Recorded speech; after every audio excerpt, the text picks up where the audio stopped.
All eyes on Assam. The most uneducated peoples are from Assam. The most brainwashed people are from Assam.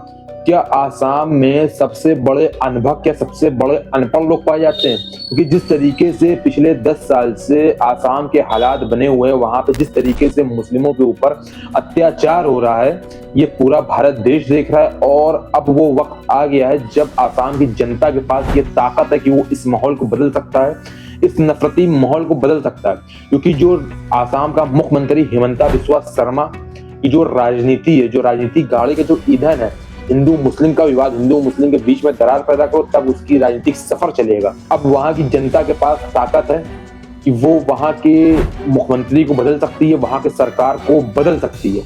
क्योंकि जिस तरीके से पिछले 5 साल से नए नए मामला सामने आ रहे थे, नए नए स्टेटमेंट सामने आ रहे थे, हिमंता बिस्वा शर्मा ने जिस तरीके से विवादित स्टेटमेंट दिए कि मुस्लिमों को परेशान करो, वो जनता को बोल रहा है कि मुस्लिमों को परेशान करो ताकि वो आसाम छोड़कर भागे। बिहार में नहीं, पूरा देश में मदरसा बंद होना चाहिए।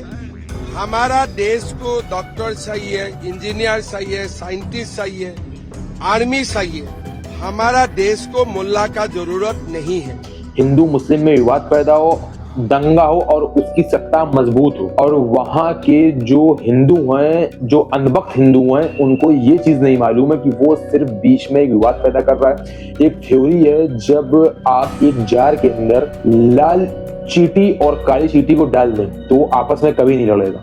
फिर एक साहब आते हैं, वो जार को हिला देते हैं और लाल चींटी और काली चींटी आपस में लड़ने लगती है। तो उसमें गलती चींटियों की नहीं है, गलती उसकी जिसने जार को हिलाया। तो हिमंता बिस्वा शर्मा जो कि मुख्यमंत्री, वो वही आदमी है जो जार को हिला रहा है। और मूर्ख लोग ये समझ नहीं पा रहे हैं कि ये जो राजा बना बैठा हुआ है, ये सिर्फ एक विवादित नफरती माहौल बनाने के लिए आसाम के अंदर बैठा हुआ है। आसाम के अंदर 61% हिंदू की आबादी है, 34% मुस्लिम की आबादी है। और अगर इस तरीके की मुख्यमंत्री ना हो तो दोनों समुदाय मोहब्बत से एक दूसरे के साथ मिलजुल कर रहेंगे।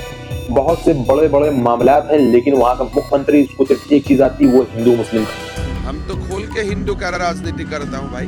उसकी अभी एक इंफॉर्मेशन लीक करी गई है पवन खेड़ा ने, जो कांग्रेस के हैं। उन्होंने बताया कि उनकी जो वाइफ है उसके नाम पर दुबई में 2 प्रॉपर्टी है, अमेरिका में 52,000 करोड़ का कंपनी चल रही है, 3 पासपोर्ट है। और उसके बाद हिमंता बिस्वा शर्मा एकदम भौकला गए हैं। तो पवन खेड़ा एक गंदू आदमी है। उन्होंने अपनी आसाम पुलिस को पवन खेड़ा के पीछे भेज दिया। आर्टिकल 19 में जो हम लोगों को फ्रीडम ऑफ स्पीच मिलती है, उसका ये सिला मिल रहा है कि अगर किसी ने कोई आवाज उठाई है तो उसके पीछे पुलिस भेज दो, उसके जीवन की खुशियों को खत्म करने की धमकी दो, उसको ये बोलो कि उसको जो है उसके जीवन के आखिरी पल जेल के पीछे कटेंगे।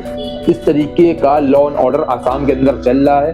मैं वहां की जनता से निवेदन करता हूं कि अभी भी आंखें खोल लो, अभी भी वक्त है। वहां के मुख्यमंत्री की जिस तरीके से लैंग्वेज है, उन्होंने अभी एक बयान दिया कि मैं पेलूंगा, ठीक से पेलूंगा। पवन खेड़ा बन जाएगा पवन पेड़ा। मैं इसको ठीक से पेलूंगा।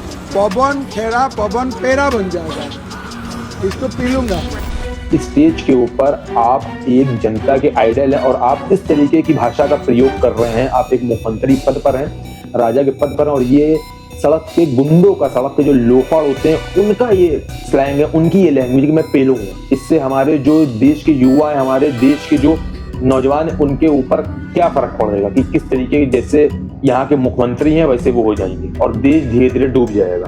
तो मैं आसाम की जनता से निवेदन करता हूँ कि अभी भी वक्त है, आंखें खोलो और आसाम में नई सरकार लेकर आसाम का माहौल ठीक करो। जय हिंद, जय भारत।